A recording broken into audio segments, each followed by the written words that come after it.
शंकरं शंकराचार्यं केशवं बादरायणं सूत्रभाष्यकृतौ वन्दे भगवन्तौ पुनः पुनः। ईश्वरो गुरुरात्मेति मूर्तिभेदविभागिने व्याप्तदेहाय दक्षिणामूर्तये नमः। नमः श्री शंकरानंद गुरुपादाम्बुजन्मने सविलास महामोह ग्राहग्रासैककर्मणे।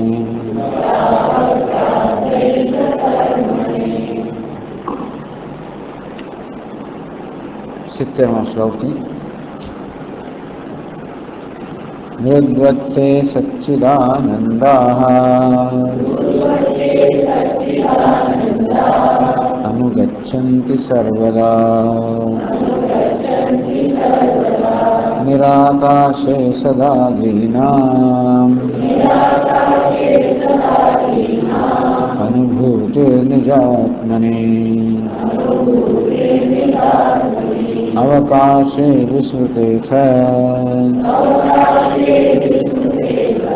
तत्र किं भाति ते वद। शून्यमेवेति चेदस्तु नाम तादृग्विभातिः तादृक्त्वादेव तत्सत्त्वम् औदासीन्येन तत्सुखम्। आनुकूल्य प्रातिकूल्य हीनं यत्तन्निजं सुखम्। आनुकूल्ये हर्षधि स्यात् प्रातिकूल्ये तु दुःखधीः। द्वयाभावे निजानन्दः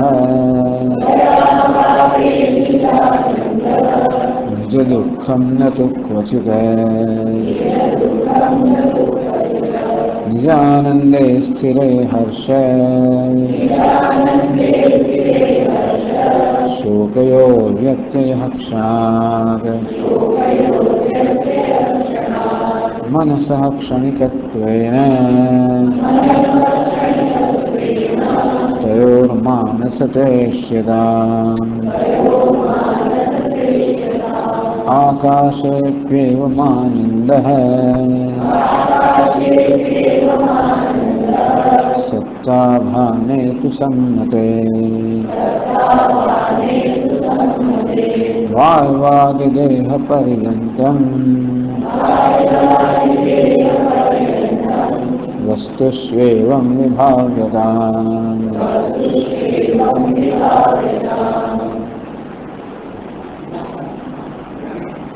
આમ સર્વત્ર સચ્ચિદાનંદ રહેલા છે એને માટે અનુભવ પ્રમાણભૂત છે એ વાત કહેવા માંડી કે જેવી રીતે ઘડાવામાં આવે ઉપાદાન કારણ માટે હંમેશા અનુગમ હોય છે, માટે હંમેશા ઘડામાં રહેલી હોય છે, તેવી રીતે આકાશ વગેરે સર્વમાં અસ્થિભાગ એટલે સચ્ચિદાનંદ એ ઉપાદાન કારણ છે એ રહેલી હોય છે.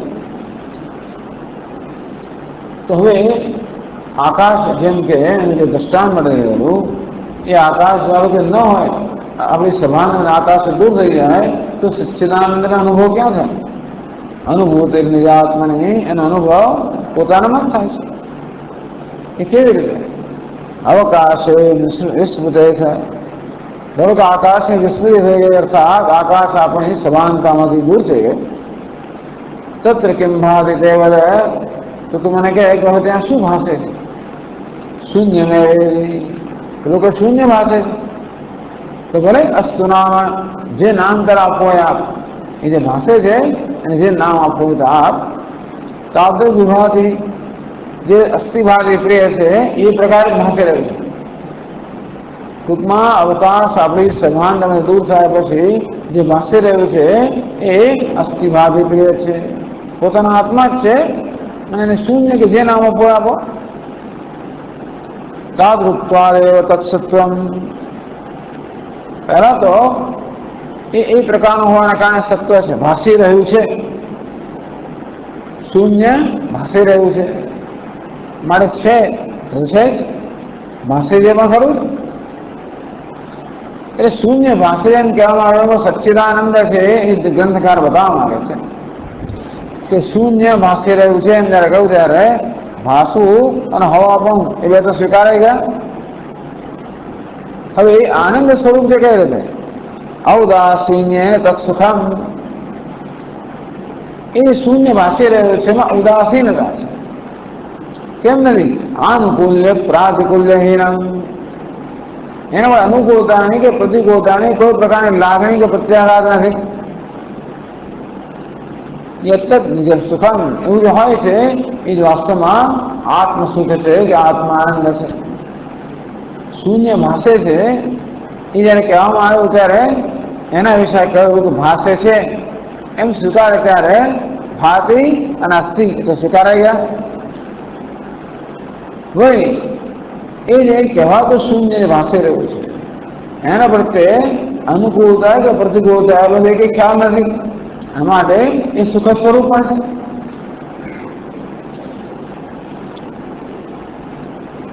કઈ રીતે? આનુકૂલ્ય હર્ષદી સ્યાત પ્રાતિકૂલ્ય તો દુઃખદી. કારણ કે જે વસ્તુને અનુકૂળ ગણવામાં આવે એના અનુભવથી હર્ષ ના આવેગ આવે, જેને પ્રતિકૂળ ગણવામાં આવે છે એના અનુભવથી દુઃખ નો આવેગ આવે. દ્વયા ભાવે નિજાનંદ. હવે એક જાગ્રત છે, સભાન છે, ઊંઘતો નથી, મને તમસ નથી, તો રજસ પણ નથી, કારણ કે અનુકૂળતા હર્ષનો આવેગ પણ નથી, દુઃખનો પણ આવેગ નથી, બધા રજસ પણ નથી. તો જાગ્રત છે માટે તમસ પણ નથી, તો ત્યાં શું છે? દયા ભાવે નિજાનંદ, ત્યાં પરમ શાંતિ છે. અર્થાત આકાશ કે કોઈ વસ્તુ જયારે ન ભાસતી હોય ત્યારે માત્ર આત્મ ભાષી રહ્યો છે, અસ્થિભાવ પ્રિય ભાષી રહ્યો છે, અને તેથી એ જ નિજાનંદ છે. એ જે પરમ શાંતિ છે એ જ નિજાનંદ છે. તો આપ એ અનુભવથી કહો છો કે આનંદ આત્માનું સ્વરૂપ છે, તો દુઃખ આત્માનું સ્વરૂપ કેમ નહીં? નિજ દુઃખમ ને કોઈ ક્વચિત આત્મા ક્યારેય દુઃખનો વિષય ના બને, કારણ કે દુઃખ તો ક્યાં હોય? પ્રતિકૂળતાની બુદ્ધિ હોય જાય. જે વસ્તુને પ્રતિકૂળ કહીએ છીએ એ દુઃખ જન્માવે. ત્યારે આત્મા વિશે પોતાના વિશે પ્રતિકૂળતાની વસ્તુ બુદ્ધિ ના જન્મે.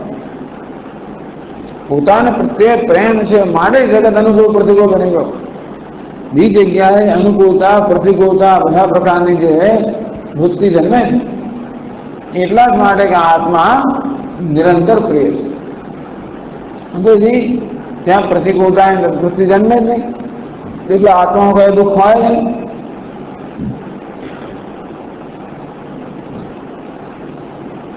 તો આત્મા કેવા પ્રમાણે આત્મા જો આનંદ સ્વરૂપ હોય, સુખદ સ્વરૂપ હોય, તો હંમેશા હર્ષનો અનુભવ કેમ થતો નથી? તો હંમેશા હર્ષનો અનુભવ થવો જોઈએ, ત્યારે શોકનો અનુભવ ન થવો જોઈએ.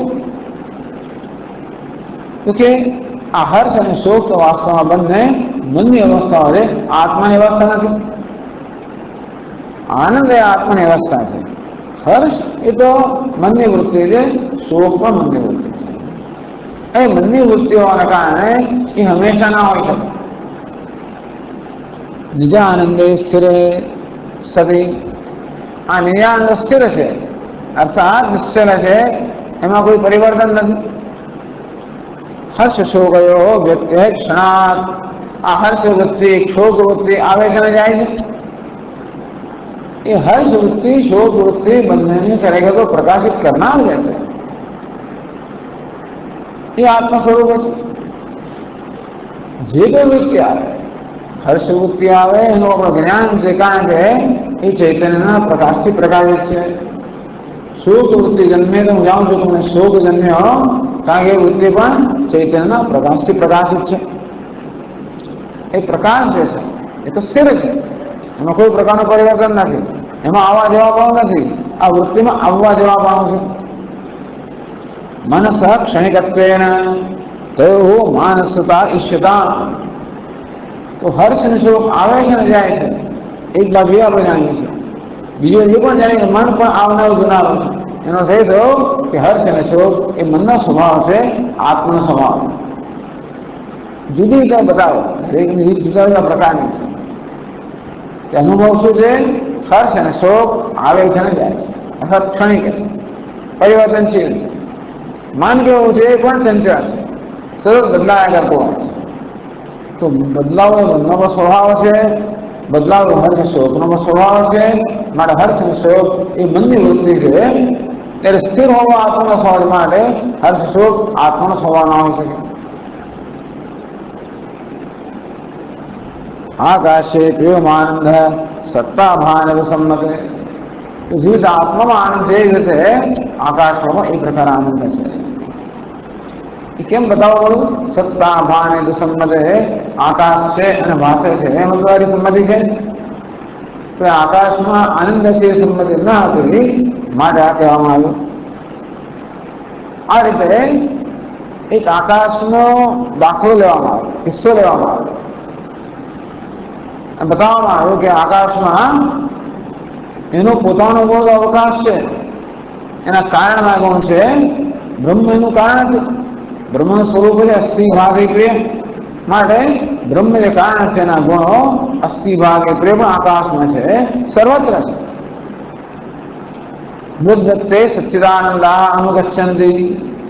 તો માટી જેમ ઘડામાં અનુસ્યુત હોય કે અનુગત હોય તેવી રીતે અસ્થિ ભાગે પ્રિય સર્વમાં અનુગત છે. એટલે 75 શ્લોકની બીજી પંક્તિમાં કહ્યું વાયવાદ દેહ પર્યંતમ વસ્તુશ્ચેવમ વિભાવ્યતામ. આ પ્રકારે આકાશ, વાયુ, આકાશની વાત થઈ ગઈ, વાયુ, અગ્નિ, જળ, પૃથ્વી, ઔષધિ, અન્ન, દેહ, ત્યાં સુધી.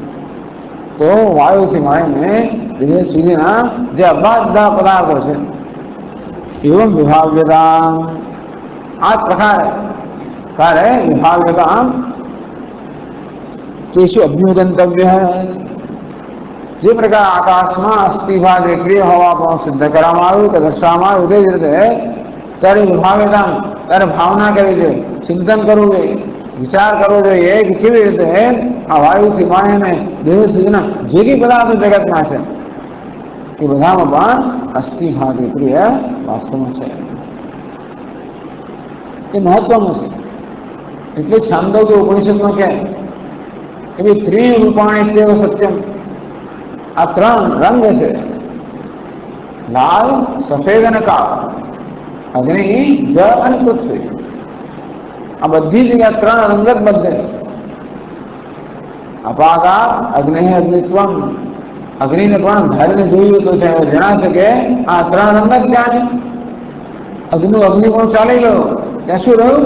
માત્ર ત્રણ રંગ રહ્યા, આ ત્રણ તત્વ રહ્યા, એટલે કે બ્રહ્મ જ રહ્યું. આવું અનેક દૃષ્ટાંતથી દેખાડવામાં આવે. તો આપણા શાસ્ત્રમાં એકની એક જ વસ્તુ અનેક દૃષ્ટાંતથી કેમ દેખાડવામાં આવે? આપણામાં એ સમજ દ્રઢ કરવામાં આવે. એ જ જગ્યાએ દેખાડવામાં આવે તો આપણે આ સમજી માનીએ, પણ અંદર કંઈ બરોબર એને સંસ્કાર ના પડે, એનો પ્રભાવ ના પડે, એની ઊંડી છાપ પડવી જોઈએ. દરેક 25 દ્રષ્ટાંત આપે. અહીં જો, ત્યાં જો, પેલા જો, દેખાયો અસ્થિવા, હા આ દેખાયો, બધે દેખાડો. તો પછી બરોબર મગજમાં આવી જાતની બરોબર ઘેરી છાપ પડે. કાં છે ખાલી રામ ના ચાલે, નૃપમાય કરો, ગોવિંદમાય કરો, બધા 25 નામ આપો, એક વસ્તુ કુદરત ભૂલે નહીં. પછી અકારામ રામો શબ્દ તરત પ્રભાવ આવી જ જાય. એટલું રામ કર્યું તો કેમ બરાબર કદાચ ગોઠવાય નહીં મનમાં કે પછી અકારામ શબ્દો ઓળખાય ના ઓળખાય, એની 25 વાર કરે થઈ જાય. એવી રીતે ગ્રંથકાર કહે છે કે વાયુથી માંડીને દેહ સુધીના જેટલા પદાર્થો આ જગતમાં છે દરેકે દરેકમાં અનુસંધાન કરવું જોઈએ કે કેવી રીતે અસ્થિ ભાગી પ્રિય એ પ્રત્યેક નામ રૂપમાં રહેલા છે. તો દરેકનો અસાધારણ ધર્મ છે. અસ્થિ ભાગી પ્રિય દરેક દરેક પોતાના સાધારણ ધર્મ છે. એ દરેક પદાર્થનો અસાધારણ ધર્મ હોય. જેમ કે આકાશમાં કહેવામાં આવે, આકાશ વિશે કહેવામાં આવ્યું કે અવકાશ, એમાં જે અવકાશ છે, પોલ છે, અર્થાત બધાને અવકાશ પ્રદાન કરવાનો જે ગુણ છે એ આકાશનો અસાધારણ ગુણ છે. અસ્થિ ભાગે પ્રિય સાધારણ. એટલે દરેક દરેક અસાધારણ ગુણની અંદર પણ કેવી રીતે સાધારણ ગુણ પણ વ્યાપ્ત છે, રહેલો છે, અનુગત છે, એ જોવાની જરૂર છે. એટલા ગ્રંથકાર આપણને અસાધારણ ધર્મ બતાવે છે. વાયુ, અગ્નિ, જળ, પૃથ્વી, ઔષધિ, અન્ન, શરીર, આટલા વસ્તુ કઈ તૈત્રીય ઉપનિષદ આટલું કહેવામાં આવે. એટલે એને દરેકના આપણે જોઈ શકીએ એટલા અનુકૂળતા કરી આપવામાં આવે. કહ્યું તો ખરું કે બરાબર વિચારો તો વિચારે કે ના વિચારે, પોતે વિચારીને આપણને કહે છે કે આ દરેક દરેક સ્તરમાં કયા અસાધારણ ધર્મો છે એ વાત કર્યા પછી જે વધે સાધારણ ધર્મ. એટલે 76મા શ્લોકમાં કહે છે ગતિસ્પર્શો વાયુરૂપમ વહ્નેર્દાહ પ્રકાશને જલસ્ય દ્રવતા ભૂમેઃ કાઠિન્યમ ચેતિ નિર્ણયઃ.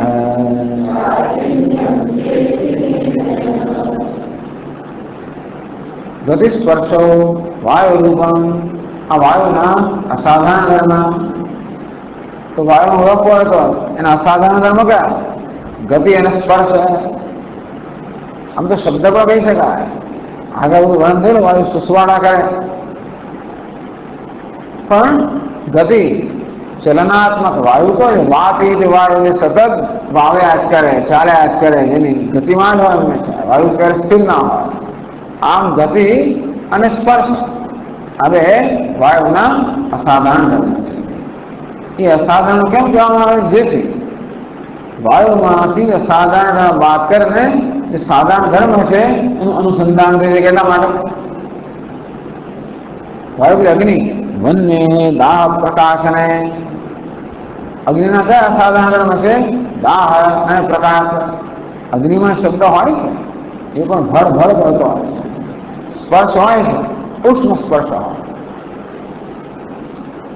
તો આ ઉષ્ણ સ્પર્શને કારણે દાહ એટલે કે બાળવું, દહન કરવું, બાળવું, પ્રકાશને પ્રકાશવું, વસ્તુને પ્રકાશિત કરવી, વસ્તુને બાળવી, આવે અગ્નિના અસાધારણ ધર્મ.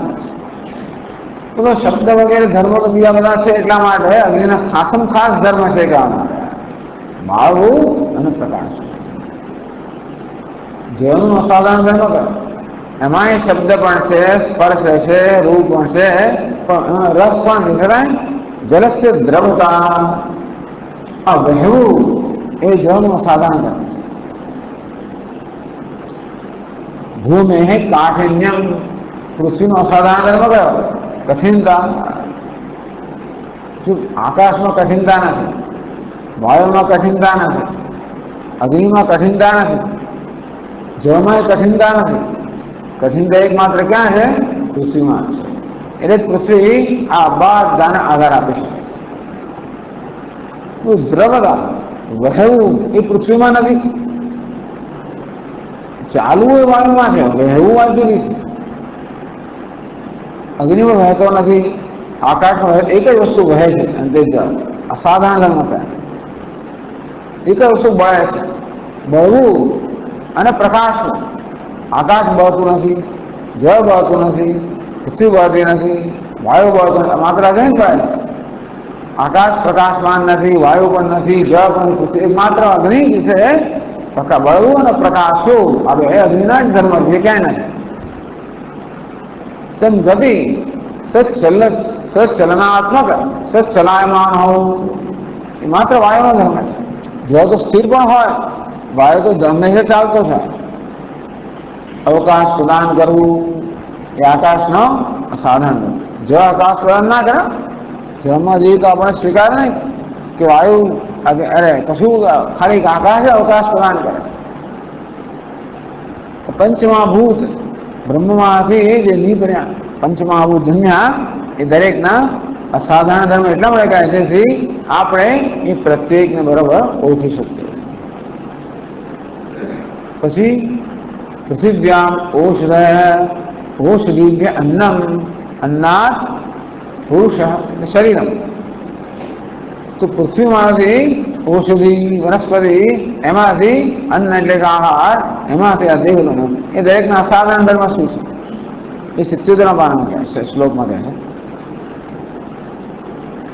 અસાધારણ આકાર ઔષધ્યન્યવપુષ્યતે एवं विभाव्यम मनसा तत्तद्रूपम यथोचितम. અસાધારણ આકાર है तो આ ઔષધિ એટલે કે વૃક્ષો છે, વનસ્પતિ છે, એમનામાં વિશેષતા શું છે? એમનો આકાર જ વિશેષ છે. અસાધારણ આકાર દરેક દરેક વૃક્ષનો, વેલનો, ઔષધિનો આકાર પોતાનો હોય છે, આગો હોય છે. કોઈ બે વૃક્ષો સમાન ના હોય, બે લીમડા હોય, બે આંબા હોય, જમવાળો હોય, તો દરેક જુદો જુદો આકાર હોય.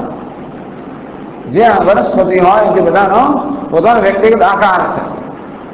એટલે બધા બાકીના બધા આકાર અસાધારણ છે. આકાર અસાધારણ આકાર ઔષધિ અન્ન ગૃહી વગેરે અન્ન છે, એમાં પણ એનો ઓળખી કેમ શકીએ છીએ આપણે? અસાધારણ રૂપ છે, રૂપ અને રંગ છે, આકાર અસાધારણ એટલે ઘઉં વખાર. આ શું છે? કયું દ્રવ્ય ખબર ના પડે આપણને. આ એનું આ તો મગ છે કે પછી બીજું કઈ ધ્યાન છે, ખબર ના પડે. કાળું હોય મને સરખું દેખાતું હોય, પછી ઓળખી પડે અસાધારણ. આમ દરેકનો આકાર એટલે રૂપ અને રંગ છે, દરેકનું અસાધારણ છે.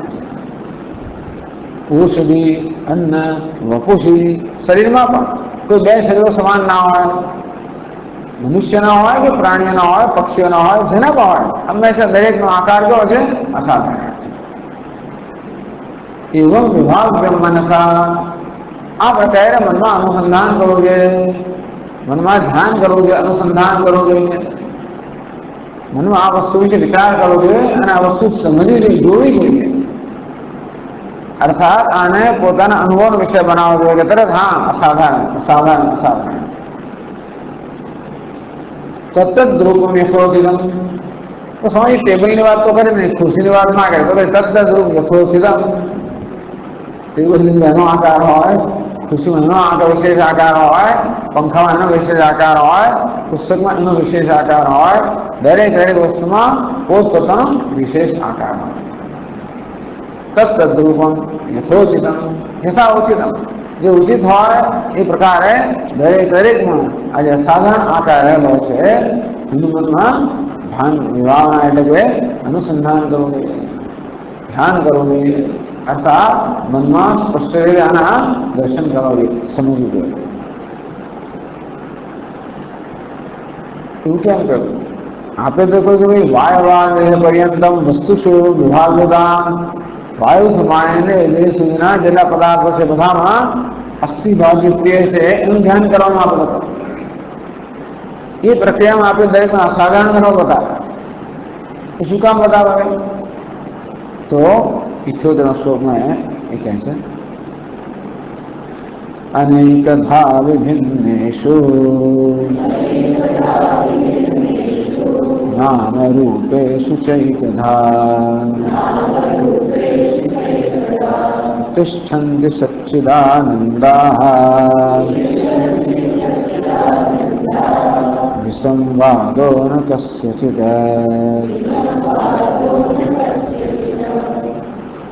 અનેકધા વિભિન્નેષુ નામ રૂપેષુ.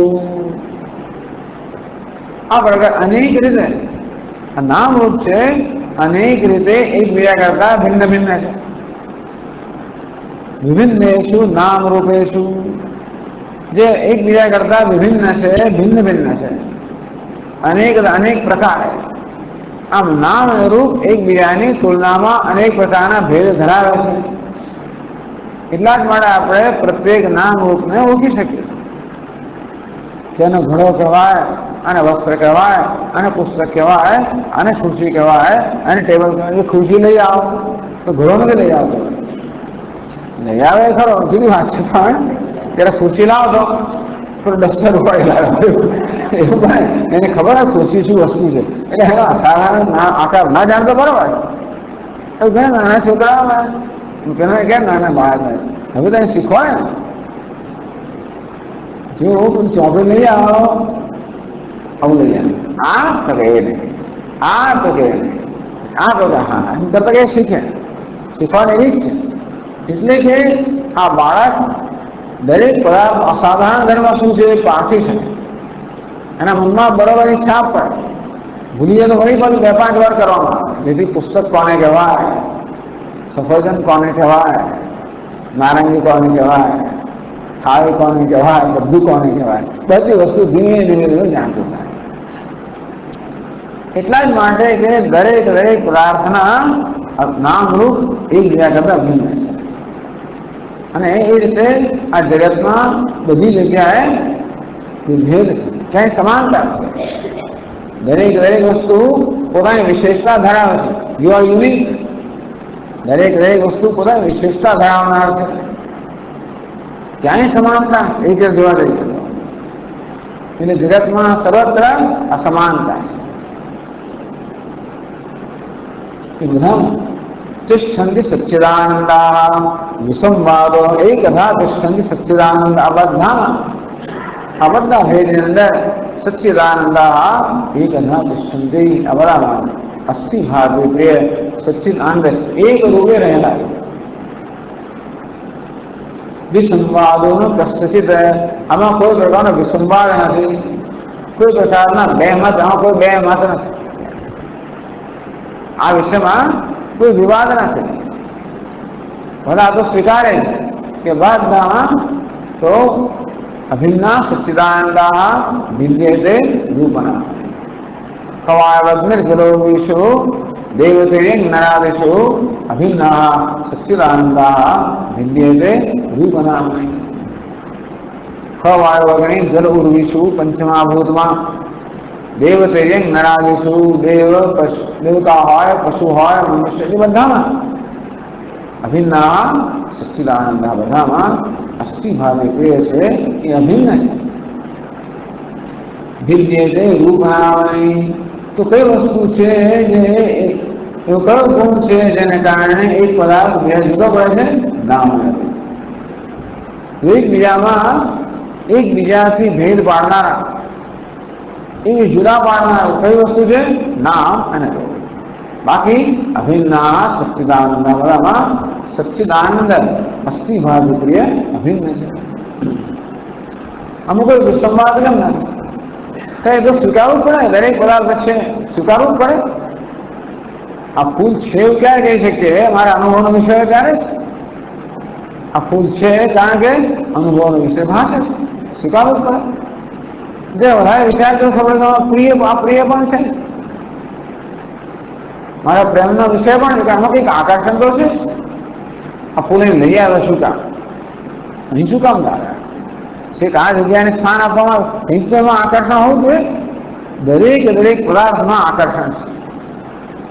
બધા માટે ના હોય, તો કોઈક માટે હોય, કોઈક સંજોગોમાં હોય, કોઈક વ્યક્તિ માટે કે કોઈક વસ્તુ, કોઈક જીવ માટે, કોઈ દેશમાં, કોઈ કાળમાં, કોઈ સંજોગોમાં કોઈ વસ્તુ આકર્ષણનું કારણ બની શકે, સુખનું સાધન બની શકે, અનુકૂળ બની શકે, ઉપકારક બની શકે. આમ જગતના દરેક દરેક પદાર્થમાં ઉપકારક બનવાની ક્ષમતા છે. માત્ર એના માટે સંજોગો જોઈએ. સંજોગ ઉભા થાય તો બધી વસ્તુ ઉપકાર. પથ્થર ઉપકારક બને, ઈદ બને ઉપકારક, બીજો તો ફેંકવા માટે ઉપકારક બને. ઉત્તરાયણની અંદર લોકો ગુસ્સે થઈ ને ભૂતરાની અંદર તો પતંગ ચલાવે આગળ ખેંચીને કાપી નાખે, જે ગુસ્સો છે જે હાથમાં મારે રાખે જ જોકે થોડું આમ પથ્થર વગર ભેગા કરી રાખે કે અમુક તો જાણતા હોય કે આ વચ્ચે લડાઈ થવાની છે, પેલો આમ ચડાવવાનો છે, પેલો કાપવાનો છે, તો કઈ તો લંગસ લડાવે, લોકોથી એટલું સહન ના થાય, એટલો દ્વેષ હોય ને કે પેલાનો પતંગ ઊંચે ચડ્યો હોય, ઘણા બધા પતંગો કાપતો હોય, સહન ના થાય, કઈ લંગસ ના કંઈક કરે, જુએ બધી એની પથ્થર મારે, એ બધી વસ્તુ ઉપયોગી છે, એક એક વસ્તુમાં ઉપયોગી કે ઉપકારક થવાની ક્ષમતા છે, યોગ્ય સંજોગો ઉત્પન્ન થાય. કીડી હોય કે મંગળ બધા દરેક વસ્તુ ઉપયોગી થાય, સંજોગો છે. કીડીઓ કચરો ઘણો પાણી જતી હોય છે, બધું કરતી હોય છે, ઘરોળી પણ સફાઈ ઘણી કરતી હોય છે, દરેક વસ્તુ, અને આપણને ઉપયોગી ના પણ હોય, કોઈકને તો ઉપયોગી હોય. આ બધા જીવડા આપણને ઉપયોગી નથી અત્યારે, આ ઘરોળી બહુ ઉપયોગી છે, ગિલોળી તો બરાબર જો કાપીને જ બહાર હોય છે, એનો ઉપયોગ છે. જીવનમાં આકર્ષણ છે, કોણ મળે? ગિલોળી મળે, આકર્ષણ છે. એટલે દરેક વસ્તુ છે, ભાષે છે અને આકર્ષણ ધરાવે છે. જોઈને પેલી ભાગી જ છે એની પાસે, એ જોયું ના જોયું જેવું અને દોડી જ છે, પેલું ઉડેટલામ જેમ દોડે જ કરે, બસ એનો એક જ ધંધો, દોડીને પકડવું. પણ એવું ક્યારે થાય? એનામાં આકર્ષણ હોય ત્યારે ને, એ જીવડામાં આકર્ષણ હશે, આ ગરોળી માટે સારું. તેમ દરેક વસ્તુ કશાક પાસે દોડતું જાય છે, દરેક જીવ કશી વસ્તુ પાસે દોડતો હોય છે, અમુક સંજોગોમાં દોડે પકડ. એ જ બતાવે છે કે જગતના દરેક પદાર્થમાં કંઈક આકર્ષણ છે, કારણ કે સંજોગો ઉત્પન્ન થાય ત્યારે દરેક પદાર્થ કોઈકને સુખ આપવા માટે શક્તિમાન, સુખ આપે છે. એ રીતે અસ્થિભાતી વિશે તો કોઈ વિવાદ નથી. પ્રિય વિશે કદાચ વિવાદ હોય તો આ પ્રકારે ચિંતન કરવામાં આવ્યું કે હર્ષ શોક વગર ઉદાસીનતા જરા હોય ત્યારે વસ્તુમાં જે આનંદ છે પ્રગટ થતો હોય છે. જેથી આપણા મનમાં જયારે રાગદ્વેષ ના હોય, આપણું મન હર્ષ શોક વગર વિકાસ રહિત હોય, આપણું મન પ્રસન્ન હોય તો બધે આપણને સુખ દેખાય, બધી વસ્તુ. તો એટલે કહ્યું તિષ્ઠંતિ સચ્ચિદાનંદા એકદા તિષ્ઠંતિ. આસ્તિભાગ એટલે છે એક સમાન રીતે આ બધા વિભિન્ન નામરૂપ મળેલા છે. વિસંવાદો કશ્ચિત, કોઈને પણ ગમે તેવો પૂર્વ પક્ષી હોય, પરંતુ આ વિષયમાં કોઈ નામ વિવાદ નથી કે દરેક નામરૂપમાં અસ્થિભાગી રહેલું છે, એમાં કોઈ વિવાદ નથી, નક્કી થઈ ગયું. તર્હિ પ્રતીયમાનયો નામરૂપયો કાગતે હિ. આપ કહો છો કે અસ્થિભાગી પ્રિય સચ્ચિદાનંદ બધે પ્રવર્તમાન છે, સામાન્યતયા રહેલા છે, સાધારણ ધર્મ છે. તો બધી અસાધારણ વસ્તુ છે, તો નામરૂપ છે એનું શું? આપ કહો છો કે અસ્થિભાગી પ્રિય તો અસાધારણ છે, હંમેશા રહેલા છે, સત્ય છે, તો નામરૂપની શું ગતિ, નામનું શું સ્વરૂપ છે? તો કે છે 89 શ્લોકમાં નિસ્તત્વે નામ રૂપે દ્વે જન્મનાશયુતે ચ તે બુદ્ધ્યા બ્રહ્મણિ વીક્ષસ્વ સમુદ્રે બુદ્બુદાદિવત.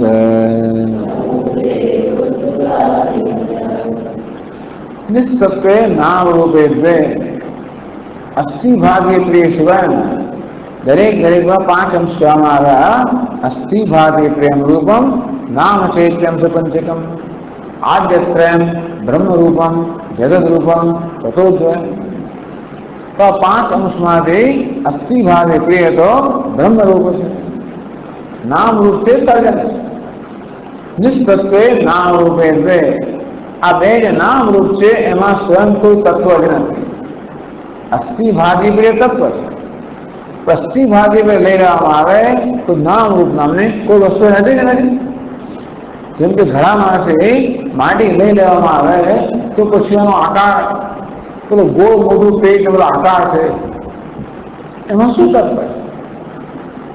અથવા માટી લઈ લેવામાં આવે તો આકાર કશું રહેતું જ નથી, કોઈ રૂપ રહેતું નથી કે નામ પણ રહેતું નથી.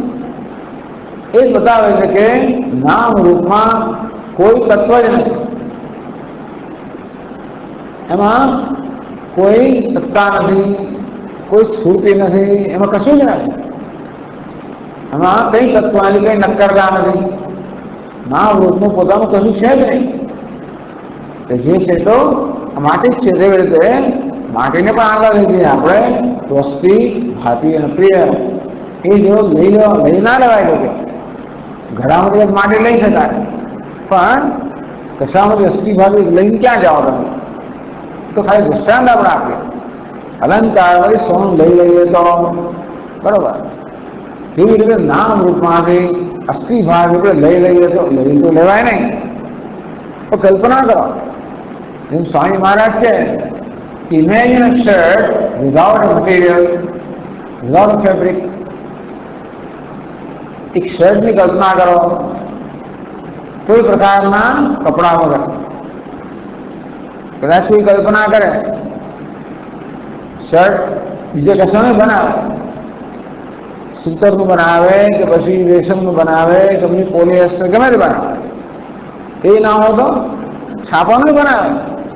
આવા હું બોલો આવું તો જોયું નથી, આપણે સાંભળ્યું છે ખાલી. આવું શર્ટ પહેરણા ગમે કશું જ ન જોઈએ. શર્ટ હોય એટલે કોઈ પ્રકારની મટીરિયલ હોવી જોઈએ.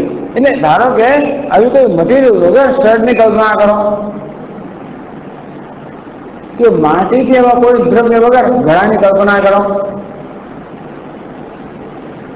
લાકડા કે એવા કોઈ પણ પદાર્થ દ્રવ્ય વગર ખુરશીની કે ટેબલની કલ્પના કરો. કલ્પના કરી જ ના છે. નિસ્તત્વ. લાકડા વગર ખુરશી કેવી છે? નિસ્તત્વ. કોઈ તત્વહીન છે. તત્વહીન છે, સત્વહીન છે, આત્મહીન છે. એટલે મસ્તાની સર્વભૂતાની. ભગવાન કહે છે કે બધા ભૂત મારામાં છે, મારે કારણે આત્મવંત છે. દરેક પદાર્થ આત્મા ધરાવે છે મારે કારણે. હું ન હોઉં તો બધું જગત નિસ્તત્વ બની જાય. નિસ્તત્વે નામ રૂપે દ્વે નિસ્તત્વે. આ પ્રકારે આ જે નામ રૂપ છે એનું કોઈ તત્વ જ નથી, સત્વ જ નથી, કોઈ સત્ય જ નથી, કોઈ નક્કરતા જ નથી. એટલે પ્રશ્ન કર્યો કે આપ કહો છો કે અસ્થિ ભાગ એ પ્રિય બધા આ સાધારણ ધર્મ છે, તો પછી કે પેલા નામ રૂપ જે છે એની શું ગતિ, એનું શું સ્વરૂપ? તો કે એની કોઈ સ્વરૂપ જ નથી. નિસત્વ અને સત્વ નથી, તત્વ નથી. ગ્રંથકાર પોતાનું એનું કારણ આપે જન્મ નાશ યુગે છે તે. કારણ કે બંને કેવા છે? જન્મ અને નાશ વાળા છે. આદ્યંતવંતઃ કાંતે આદાવંતે યન્નાસ્તિ વર્તમાને વિતતઃ.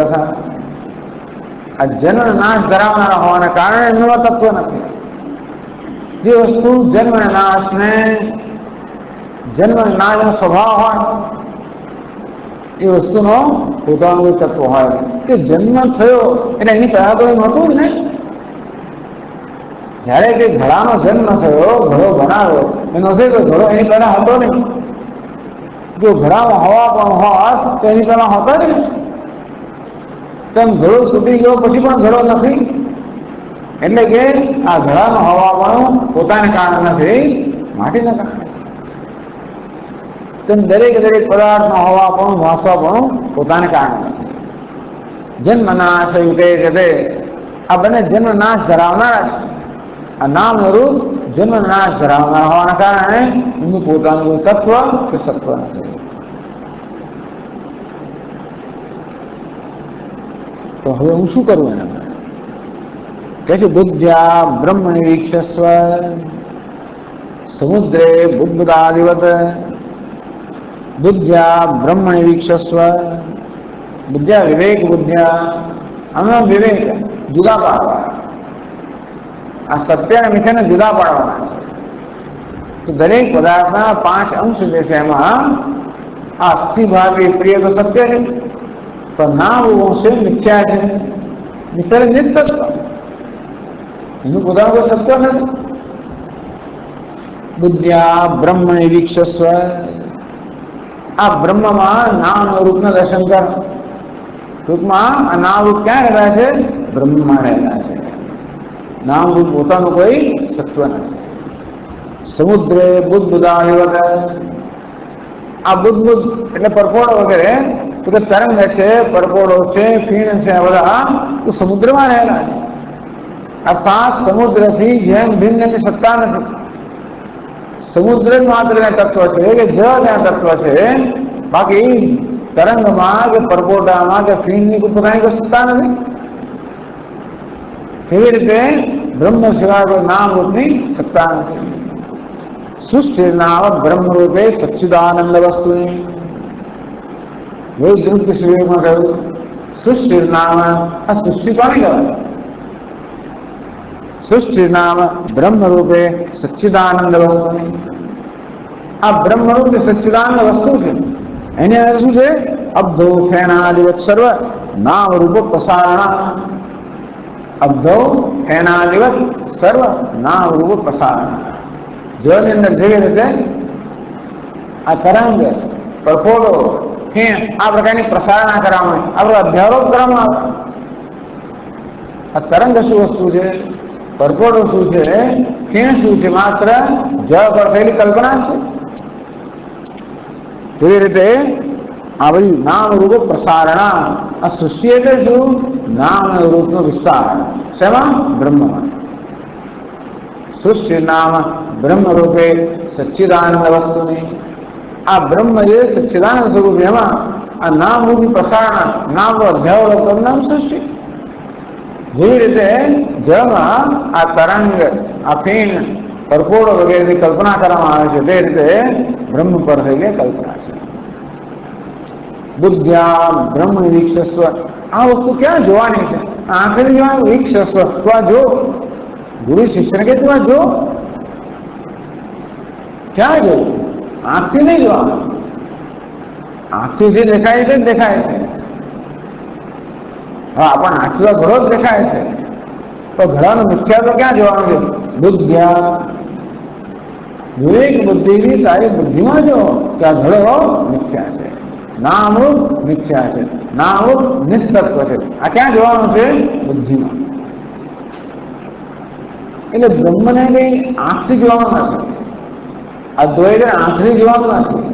અદ્વૈતને બુદ્ધિથી જોવાનું. બુદ્ધ્યા બ્રહ્મને વીક્ષસ્વ, તારી બુદ્ધિમાં જો કે આ બધા જે નામ રૂપ છે બધા બ્રહ્મ પરનો અધ્યારોપ છે. સમુદ્રે બુદ્ધ બુદાદિવત, જેમ તરંગ ફીણ વગેરે પરપોળો વગેરે જેમ સમુદ્ર પરનો અધ્યારોપ છે, તે જ રીતે આ બધા જ નામ રૂપ વાસ્તવમાં બ્રહ્મ પરનો અધ્યારોપ છે. એથી બુદ્ધ્યા વીક્ષસ્વ, આ તારી બુદ્ધિમાં આ વસ્તુ બીજો અવતાર બુદ્ધિમાં નિર્ણય કરે. તથાકિત ભાવે કે ઉતો શું એ બધી જગ્યાએ તો અસ્થિભાવી પ્રિયનું અનુસંધાન કરે.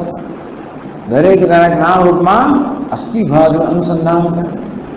એવું કરું તો શું થશે? તો 80મા શ્લોકમાં કહે છે, સચ્ચિદાનંદ રૂપેસ્મિન પૂર્ણે બ્રહ્મણિ વીક્ષિતે સ્વમેવાવજાનાતિ નામ રૂપે શનૈ શનૈઃ.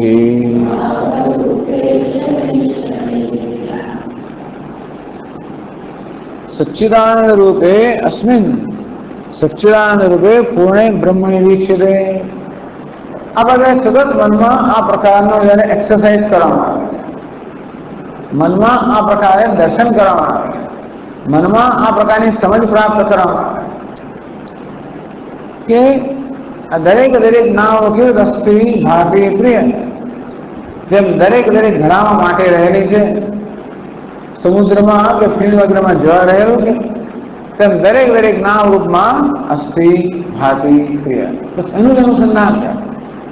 उपेक्ष नाम रूपे द्वे सच्चिदानंद तत्पर है. अबे नाम उपेक्षा कर, सच्चिदानंद तत्पर है तो सच्चिदानंद तत्पर बन. तत्पर એટલે ભક્તિ. ટૂંકમાં સચ્ચિદાનંદ ભક્ત બન. એને તારે વરવું જોઈએ. તું કોને વરેલો હોવો જોઈએ? સચ્ચિદાનંદ. એ જ જોઈએ. यमे वैश्यवृणते तेन जमते. આ જ વસ્તુ પસંદ કર. महत्व શું છે? અસ્થિ ભાતિ નામ રૂપ નિષ્કર્ષ છે. કોઈ મહત્વ જ નથી, કોઈ અસ્તિત્વ જ નથી. માત્ર અસ્થિ ભાતિ પ્રિયને વ્યક્ત કરવા માટેનું માધ્યમ જ બીજું કઈ નથી. આ ઘડો તો માટેને વ્યક્ત કરવાનું માધ્યમ માત્ર, બીજું કઈ એમાં ઘણા બધી છે જ નહીં. આ વેદાંત માટે બીજા પાણી બધું પીળો છે, લાલ છે, પણ છે શું થાય? માટી જ છે, બીજું શું છે? લાલ ને પીળું ને બધું એમાં તો પણ મધ છે, એનું પેલું જે હોય ખરો છે શું? માટી. એટલે આ રાગ દ્વેષ ને કારણે થતું નથી આપણા. ના ના, આ તો બહુ સરસ ઘડવા મારો છે. તો આવું જયારે થાય ત્યારે ઉપેક્ષા ના થાય. રાગ દ્વેષ આવો ઉપેક્ષા કરવા દેતા ને પકડી રાખે છે.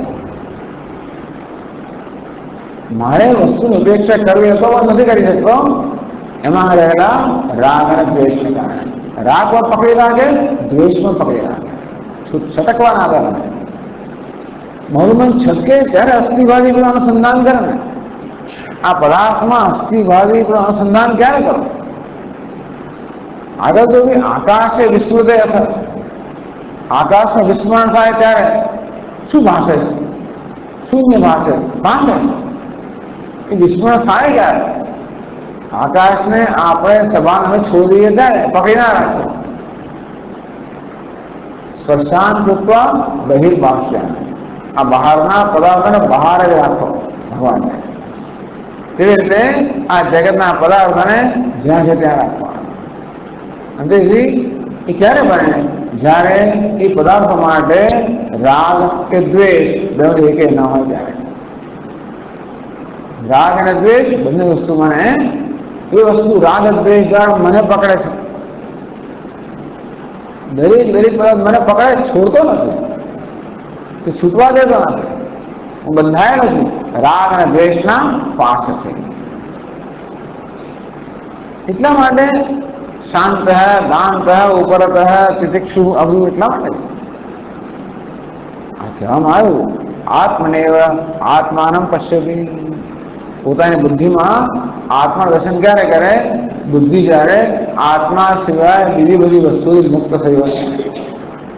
તો ક્યારે થાય?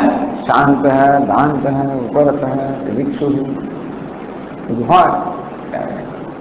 એટલે કે એ પ્રકારે આપણા મનને આ વિવેક વૈરાગ્ય સમાધિ શક્તિ સંપત્તિ એ પ્રકારે મને મુક્ત કર્યું. એના જ વૈરાગ્ય કે વસ્તુ પકડે નહીં આપણને, છોડે નહીં આપણને. તો તસ્મિન સચ્ચિદાનંદ રૂપે પૂર્ણ બ્રહ્મણી દીક્ષિતે. ખરેખર એ નામ રૂપમાં જોવાનું પણ નથી. આ જ કહ્યું ને, ભાતિ નિજાત્મન અનુભૂતિ નિજાત્મની.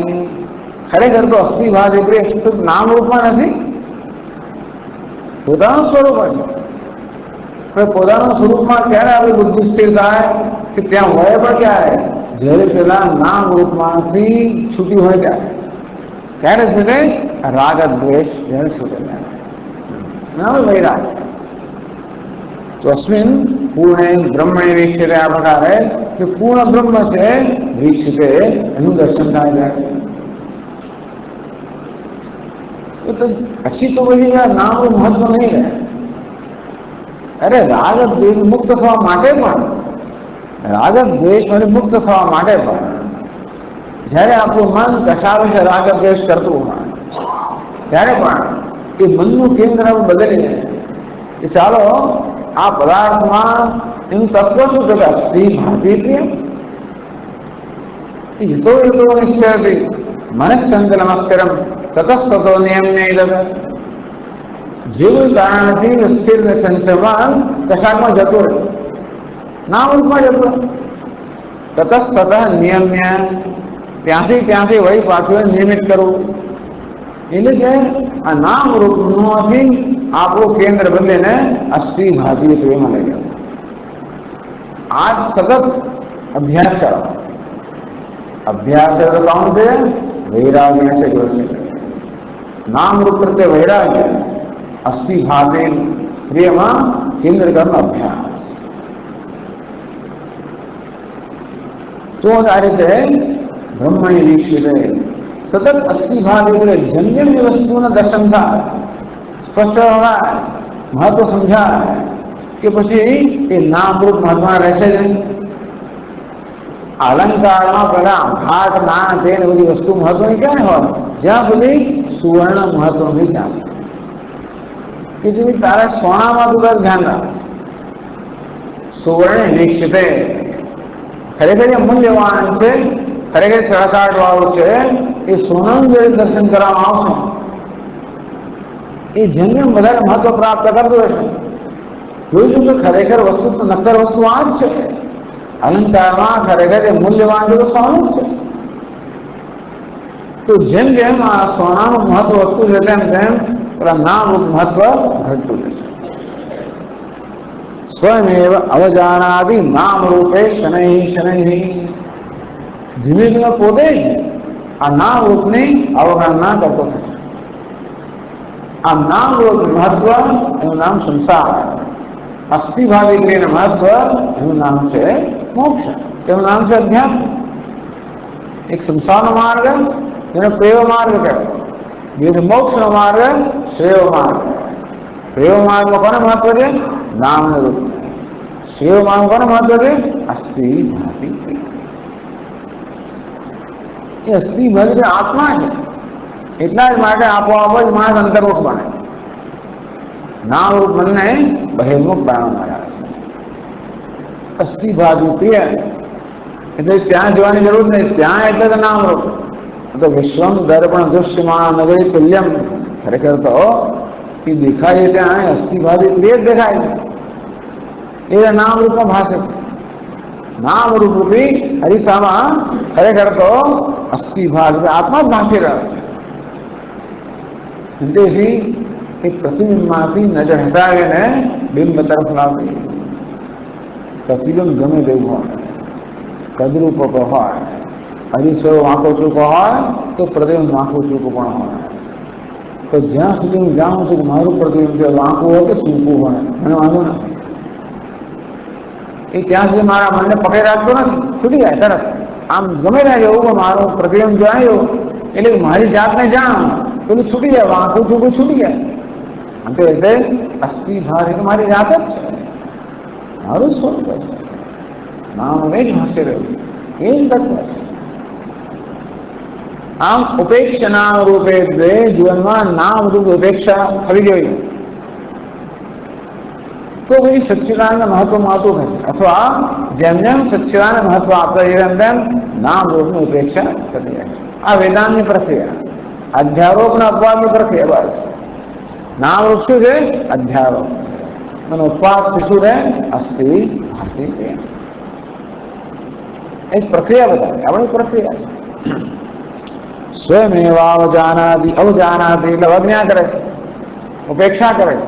કોની? નામ રૂપે અવજાનાદિ. આ નામ રૂપની સ્વયં ઉપેક્ષા કરતો રહી. શનૈ શનિ. ધીમે ધીમે જયારે જીવનમાં મહત્વની વસ્તુ મહત્વની બને ત્યારે પછી જે મહત્વનું નથી એનું મહત્વ છૂટે છે. જે મહત્વનું નથી એનું મહત્વ આપ્યા જ કરીએ. જે મહત્વનો છે એ વસ્તુ છૂટી જાય, એની ઉપેક્ષા થાય. મહત્વની વસ્તુને જેમ જેમ મહત્વ આપતા જઈએ તેમ તેમ પેલી અગત્યની વસ્તુ જે નથી એ અગત્ય ગુમાવતી જાય અને તેની ઉપેક્ષા થતી જાય. આનું નામ છૂટવું. બંધન એટલે શું? નામ રૂપમાં આસક્તિ. મોક્ષ એટલે છૂટવું. એ નહીં છોડે, આપણે છોડવાનું છે. એ પકડે છે આપણે કે આપણે એને પકડ્યું જે કહો તે ખરા. રાગ દ્વેષને કારણે આપણે પકડ્યું છે. આપણે એમ લાગે દુનિયામાં પકડે છે, ખરેખર તો આપણે જ પકડી છે અવિવેકને કારણે. તો વિવેક છે કેવી એમાંથી મુક્ત થવું. એટલે જ કે બ્રહ્મ જ્ઞાન દાઢ્યાય. આ બ્રહ્મ જ્ઞાનને દ્રઢ કરવા માટે દ્વૈત અવજ્ઞાપૂર્વકત્વાત શ્રવણાદિવત દ્વૈત અવજ્ઞાપી કર્તવ્યાયથી દાઢ્યસ્ય. તો આ પ્રકારે બ્રહ્મનું જ્ઞાન ત્યારે દ્રઢ બને જ્યારે આ નામ રૂપની અવજ્ઞા થતી હોય, ઉપેક્ષા થતી હોય. તિરસ્કારવાની જરૂર નથી, દ્વેષને ઉત્પન્ન કરવાનો. ઉપેક્ષા, ઉપેક્ષા એટલે કે રાગ પણ નહીં, દ્વેષ પણ છે તો બરોબર છે, નથી તો બરોબર છે, ન ઉપેક્ષા. દ્વેષ નથી શીખવતું વેદાંત. વેદાંત આપણને માત્ર વસ્તુની જેટલી છે એ સત્યતા શીખવે. જીવનની જે વાસ્તવિકતાઓ છે એ વાસ્તવિકતાનું જ્ઞાન વેદાંત આપે. આમ દરેક જે વસ્તુમાં જે વાસ્તવિકતાઓ એને આપશે, એથી વધારે પણ નહીં, ઓછી પણ. આમ એવું જયારે કરીશું ત્યારે આ દ્વૈતમાં કોઈ વાસ્તવિકતા નથી, નામ રૂપમાં વાસ્તવિકતા નથી. દ્વૈત અવજ્ઞાપૂર્વકત્વાત, કારણ કે અદ્વૈતમાં તો જ આપણી દ્રઢતા આવે જ્યારે દ્વૈતની ઉપેક્ષા થાય ત્યારે. ઉપેક્ષા કઈ થાય? દ્વૈત મિથ્યા છે એ સમજ છે, બાકી કોઈ ઉપેક્ષા કરી જ ના શકે. ગમે તેના ભાગીને જતા લોકો પણ એ દ્વૈત તો સાથે આપણે બહારના અંદર જ છે ને. જે વસ્તુ અંદર હોય તો ભાગીને જઈએ તો આપણે સાથે જ રહેવાની છે. અંદર કેમ છે? જે મિથ્યા છે એને સત્યતા આપવામાં આવી શકે, પણ મિથ્યાને મિથ્યા રૂપે જાણ એનું અનુસંધાન પણ જરૂર છે. આપણા નામ રૂપ અસાધારણ રમકડા છે મિથ્યા. તો એ રીતે દ્વૈતની અવજ્ઞા, દ્વૈતની ઉપેક્ષા, દ્વૈતના મિથ્યાત્વના નિશ્ચયથી દ્વૈતની ઉપેક્ષા. શ્રવણાદિવત કહ્યું ને, પૌનઃ પુણ્યેન શ્રવણ કર્યા. બુદ્ધિમાં અદ્વૈતના સંસ્કાર પાડવા જોઈએ. વારંવાર શ્રવણ કરવાનું કેમ કહે છે? એકને એક વસ્તુ સાંભળીએ છીએ બીજા બધા રૂપમાં. એવું કેમ કરવાનું કહે છે? જેથી અદ્વૈતના સંસ્કાર આપણામાં પડ્યા જ કરે, પડ્યા જ કરે. આ દ્વૈતના સંસ્કાર એટલા દ્રઢ છે, પોતે જીવાત્મા છે, અપૂર્ણ છે, એ પ્રકારના સંસ્કાર એટલા દ્રઢ છે કે વારંવાર સામાન્ય જરૂર કે તું જીવ નથી, તું બ્રહ્મ છે. વારંવાર વારંવાર. એટલે શ્રવણ કરવાનું મુખ્ય હેતુ, વારંવાર શ્રવણ કરવાનું મુખ્ય કારણ આ જ છે, કે મુખ્ય પ્રયોજન આ છે કે જેથી આપણને બ્રહ્મના પૂર્ણતાના સંસ્કાર આપવાનો થાય. અદ્વૈતના સંસ્કાર અંદર પડતા જાય, પડતા જાય. અને જેટલા સંસ્કાર દ્વૈતના વધારે દ્રઢ, એટલો વધારે કરવો જેથી આની દ્રઢતા થાય. એટલે શ્રવણમાં વારંવાર કરવાનું થયું, પછી આપણે કરવાનું, પછી શ્રવણ કર્યા આપણે શું કરવાનું? આ દ્વૈતને અવજ્ઞા કરવાની. અવજ્ઞા એટલે ઉપેક્ષા કરવાની. દ્વૈતના નામ રૂપની ઉપેક્ષા. બ્રહ્મ જ્ઞાન રાડ્યસ્ય દ્વૈત અવજ્ઞાપૂર્વકત્વાત. આ દ્વૈતને અવજ્ઞા હોય તો જ બ્રહ્મ જ્ઞાનમાં દ્રઢતા પ્રાપ્ત થાય. તેથી શ્રવણાદિવત, જેમ શ્રવણ મનન વગેરે સતત કર્યા કે વારંવાર કરવા જોઈએ તેવી રીતે દ્વૈત અવજ્ઞા આવી કર્તવ્ય, તો દ્વૈતની અવજ્ઞા પણ કરવી જોઈએ. એ વાત 81મા શ્લોકમાં રહેશે. યાવદ્યાવદવજ્ઞા સ્યાત્ તાવત તાવત તદીક્ષણં યાવદ્યાવદ્વીક્ષ્યતે તત તાવત તાવદુભે ત્યજેત.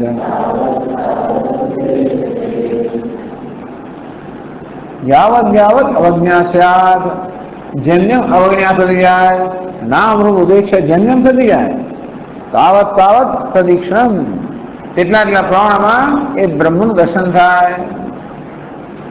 જેટલા પ્રમાણમાં જેમ જેમ જેમ આ નામ રૂપની ઉપેક્ષા થતી જાય તેમ તેમ બ્રહ્મનું દર્શન થતું જાય. યાવત યાવત નિક્ષેપે તત, જેમ જેમ બ્રહ્મનું દર્શન થતું જાય તાવત તાવત ઉભે કહે તેમને વળી પાછા પેલા બહેનો ત્યાગ થાય. એના પ્રત્યેક વસ્તુ એકબીજાને પૂરક છે.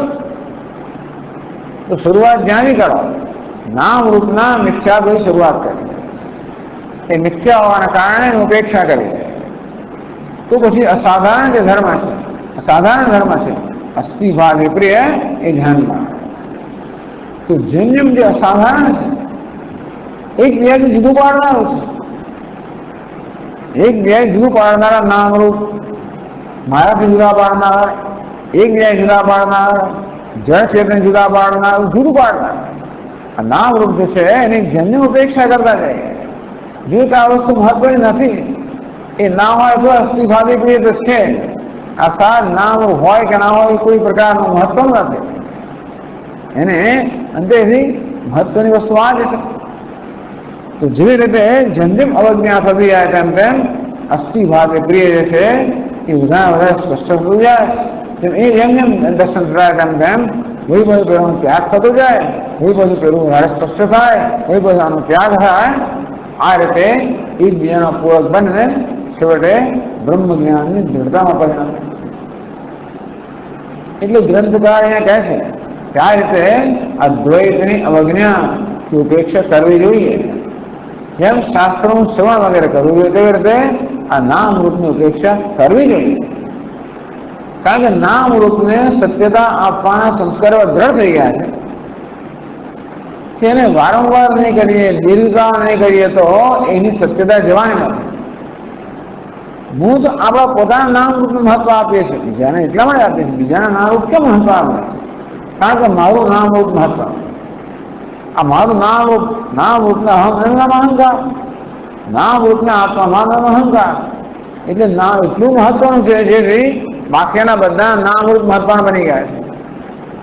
મારી જાતમાં જ અસ્થિભાવી પ્રિયને મહત્વ આપતો થઈશ, બીજે તો છોડો, પોતાની જાતમાં જ જયારે અસ્થિભાવી પ્રિયને મહત્વ આપતો થયો કે ચાલો શરીર આમ છે, મન પેલું છે, બુદ્ધિ ફલાણી છે, આમ છે, બરાબર છે. એ કેવું છે? જન્મનાશ ઉત્તેજતે, આ જન્મનાશના વીર છે, જન્મનાશ ધરાવનારું છે. શરીર જન્મનાશ વાળું છે, મન જન્મનાશ વાળું છે, વ્યક્તિત્વ જન્મનાશ વાળું છે. આ બધા જન્મનાશ વાળાની અંદર જન્મનાશ વગરનું શું છે? અસ્થિ ભાતિ પ્રિય. એમ વારંવાર મનને આપણે આમાં પાછું લઈ જાય, વારંવાર પોતાનાથી શરૂઆત કરવી. તો જેટલા હું છે પોતાના નામ ઉપેક્ષા, તેમ બીજા નામ ઉપેક્ષા થવાની જ છે. અન્ય લોકો અન્યના નામરૂપ મહત્વના છે, જગતના નામરૂપ, કારણ કે મારું નામરૂપ મહત્વનું છે માટે. આમ નામરૂપ ઉપેક્ષાનો પ્રારંભ પોતાને જ કરવો. જેમ એ થશે તેમ તેમ બીજા બધા નામરૂપ ઉપેક્ષા થતી હશે, તેમ તેમ એ સાધારણ છે એ મહત્વનું બનતું જશે. અસાધારણ જેમ જેમ ઓછું મહત્વ પ્રાપ્ત કરશે તેમ તેમ સાધારણ મહત્વનું બનતું જશે. હવે દુનિયામાં એક અસાધારણતાનું નામ છે અત્યારે, ડિસ્ટિંગ્વિશ ઓર્ડર. અત્યારે તો બધી અસાધારણ, બધા જુદા કેમ પડે? મારી સાડી કે મારો ડ્રેસ કે મારા પેન્ટ કે જગ્યાએ જુદું કેમ પડે? કે જુદું કેમ પડે? એક કાનમાં વાળી લગાવવાના, કોઈ નાકમાં લગાવવાના, કાનમાં પેલું લગાવવાના, અડધુંમાં સુધી મૂડવાનું, જાત જાતનું કેમ કરવાનું? જેથી બધા જુદો પડે, પણ ધ્યાન દોરે મારા. દુનિયામાં કમ નસીબે કેવી રીતે જુદા પડવું એને મહત્વ અપાય.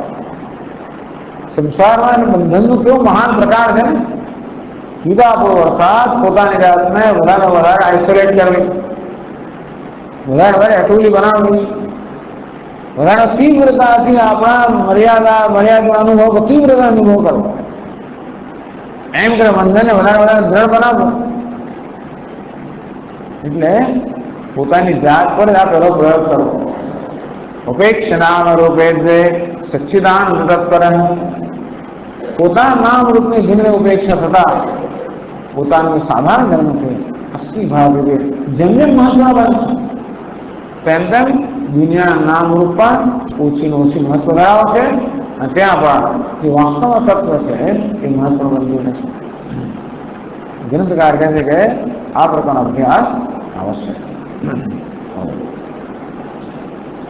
ઓમ પૂર્ણમદ પૂર્ણમિદં પૂર્ણાત પૂર્ણમુદચ્યતે પૂર્ણસ્ય પૂર્ણમાદાય પૂર્ણમેવાવશિષ્યતે ओम शांति शांति शांति।